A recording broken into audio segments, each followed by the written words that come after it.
So this is going to be a follow along video doing pails and rails for shoulder extension. We're going to do this in a lounging stretch position. So from here, we're sitting here and we're going to put our hands behind us. Now in regards to the shoulder, we don't want him rolled forward. We're going to try to lift our chest up and then we're going to depress the shoulders, so pushing them down, not up. So shoulders down and then pull them back here. So having your hands shoulder width apart or hip width apart is going to be a fine position. So you're going to slide your bum forward just a little bit and really lift that chest back, or chest up and shoulders back. And you might feel a stretch in either the pec, the shoulder, or the bicep, whichever one's tighter on you. Now, how we're going to do the pails and rails here is once I'm in this position, I'm actively going to use the bottom side of my palm and I'm going to try to dig my shoulders into the ground like I'm scooping this way.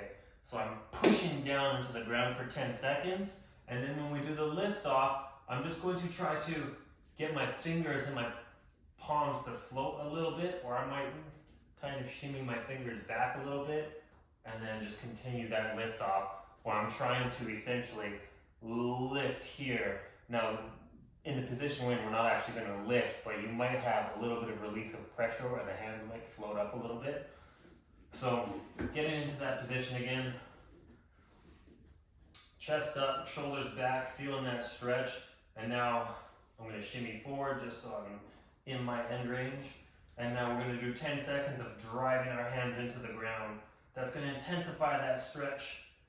8, 7, 6, 5, 4, 3, 2, 1. Now I'm going to lift off, or I'm going to shimmy my fingers forward a little bit, trying to maintain the same position in my upper back. 10, 9, 8, 7, 6, 5, 4, 3, 2, 1. And now we're going to drive our palms into the ground again. 10, 9, 8, 7, 6, 5, 4, 3, 2, 1. Now lift off or twinkle your fingers forward a little bit. 10, 9, 8, 7, 6, 5, 4, 3, 2, 1. And we're slowly going to come out of that.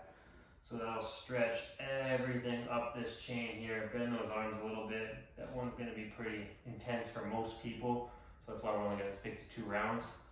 But that's going to be pails and rails for your shoulder extension.